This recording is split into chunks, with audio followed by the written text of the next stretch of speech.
adakah relevan kematian seseorang watak, terutamanya watak utama di dalam sesebuah karya. Ini ada 4 buah karya yang menjadi kajian saya.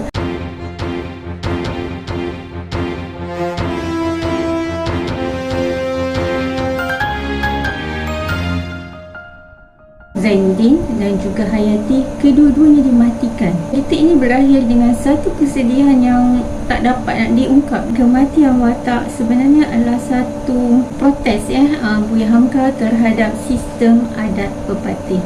Ada satu dialog yang mana sewaktu Hayati kembali kepada Zainuddin, Zainuddin masa tu berperang dengan perasaannya sendiri, sama ada hendak menerima Hayati kembali ataupun hendak melepaskan terus Hayati dari hidupnya.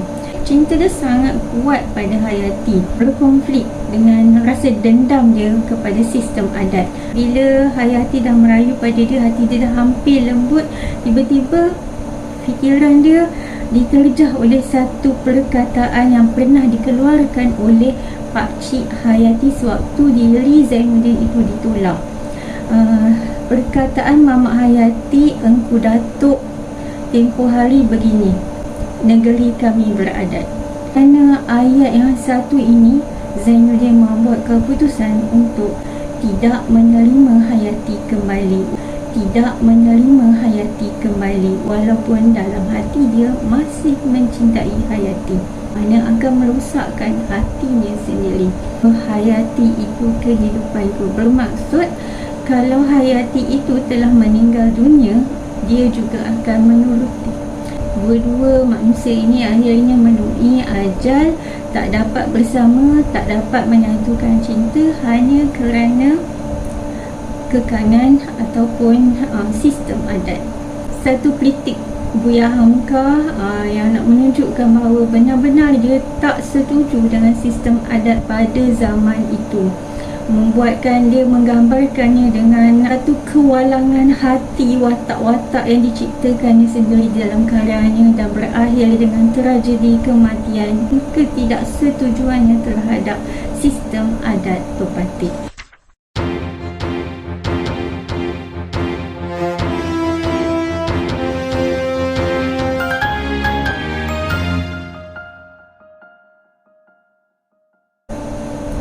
Okey, terusir ini adalah kisah seorang suami yang telah mengusir isterinya yang bernama Maria keluar dari rumah sehelai sepinggang hanya kerana mendengar fitnah daripada ibunya. Lebih tragis lagi bila si isteri tidak dibenarkan langsung mengucuk anaknya yang sedang tidur sebelum dia meninggalkan rumah. Watak utama yang bernama Maria ini dimatikan.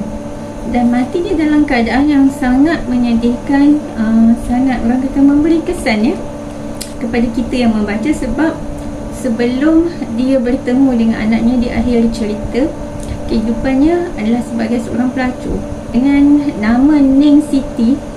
Dia meneruskan kehidupannya. Di situlah dia bertemu dengan Wirja, watak antagonis yang telah cuba memperdajalkan anak Maria ini atau Ning Siti ini. Anak Ning Siti ini, Sufyan, telah besar menjadi seorang peguam. Dia telah membunuh Wirja, dan anak dia selaku seorang peguam tanpa mengetahui Ning Siti itu adalah ibu kandung yang telah membela dia sehingga Ning Siti terlepas daripada hukuman. Sehabis sahaja perbicaraan, Ning Siti rebah di atas riba anaknya dan dia sempat mengucuk dahi anaknya dengan keizinan si anak tanpa mengetahui bahawa wanita itu adalah ibu kandungnya. Dan apa relevannya kematian Maria, watak utama ini atau dengan nama lainnya Ning Siti, kepada cerita terusir? Saya lihat bahawa penulis atau Buya Hamka sendiri tidak mahu memanjangkan konflik. Tidak mahu memanjangkan konflik. Sebagai satu watak yang kehidupannya penuh dengan noda sebab dia sebagai seorang pelacur, apa perkara terbaik akan berlaku di antara mereka tiga beranak. Dia sedar dirinya telah kotor. Sanggupkah dia untuk membina semula kehidupan bersama dengan bekas suami? Satu konflik akan timbul di situ. Di antara dia dan bekas suaminya. Juga kepada anak dia yang bernama Sufyan, itu peguam muda yang terkenal yang sedang nak naik. Tentu ada mulut-mulut yang mengatakan bahawa Neng Siti ini ibu kandung kepada seorang peguam muda yang sedang naik namanya. Neng Siti ini adalah seorang bekas pelacur. Peguam muda ini adalah anak kepada bekas pelacur. Tentu benda ini akan merosakkan nama anaknya sendiri. Dan di situ juga akan timbul satu konflik jika watak Marih atau Neng Siti ini tidak dimatikan. Bagaimana pula dengan Margareta Gaucher? Dalam cerita ini, ceritanya berkaitan dengan Margareta itu sendiri, ditulis menggunakan POV satu, iaitu POV Margareta, orang pelacur juga, orang wanita yang berdendam dengan kaum lelaki. Tetapi akhirnya runtuh perasaan dia bila dia jatuh cinta dengan seorang lelaki, dan cinta yang menyebabkan dia meninggalkan segala kekayaan kemewahannya bersama dengan bapa angkatnya untuk mengikut lelaki itu, dan mereka hidup bersama walaupun belum berkahwin. Mereka terpaksa memutuskan hubungan ditentang oleh bapa si lelaki. Dia terpaksa berkorban untuk berpisah. Dia akhirnya meninggal dunia. Dan di sini pula saya lihat kita boleh belajar untuk melihat bagaimana pertukaran POV berlaku.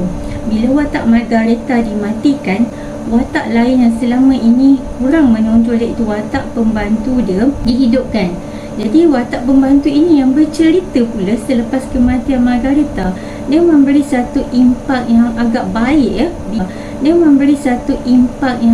baik bila ada satu watak lain yang bercerita tentang kebaikan watak ini dari sudut pandang dirinya.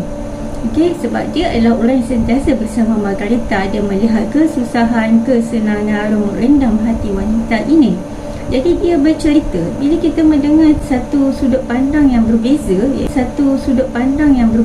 iaitu orang lain yang bercerita, bukan watak tersebut, kita dapat tahu bahawa penulis nak kita menukar sudut pandang terhadap satu-satu watak tersebut. Dia bercerita tentang kesakitan Margareta. Dia tak macam masa Margareta sakit tu, dia tak gambarkan kesakitan tu daripada sudut dari Margareta yang merintih ke apa ke, tak. Tetapi dia memilih untuk mematikan watak Margareta dan melihat keperitan hidup wanita itu melalui satu sudut pandang manusia lain yang rapat dengan dia. Dan saya rasa itu salah satu punca lah kenapa Buya Hamka memilih untuk ataupun penulis asalnya memilih untuk mematikan watak Margareta, sebab nak bagi peluang kepada watak lain untuk muncul dan bercerita dari sudut pandangnya sendiri.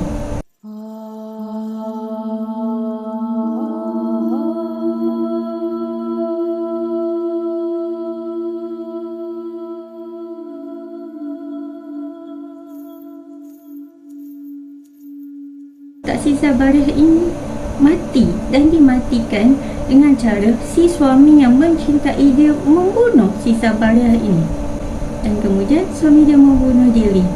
Dan sama seperti tenggelamnya kapal Van der Wish, Buya Hamka saya lihat begitu kritis dalam mengkritik sistem adat pepatih dalam cerita si Sabarah ini. Yang mana di dalam cerita ini watak utamanya si Pulai telah keluar mencari kerja sebagaimana yang adat pepatih kehendaki kepada semua kaum lelaki, keluar ke negara orang dan pulang bawa wang yang banyak. Tetapi dalam pada si lelaki ini keluar, si suami ini keluar, ibu mertua dia ada agenda pula untuk memutuskan atau meminta anak perempuannya si Sabarah ini meminta cerai daripada si Pulai ini. Dan akhirnya berlaku konflik. Dan sistem sepatutnya memudahkan, bukan memporak-porandakan. Jadi di sini kematian watak ini memberi impak kepada masyarakat dan sistem adat itu sendiri.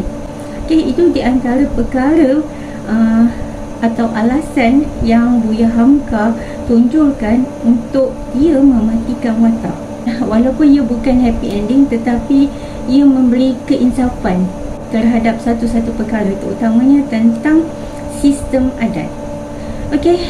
Sekian dulu analisis saya terhadap kematian watak utama di dalam karya Buya Hamka. Assalamualaikum warahmatullahi wabarakatuh.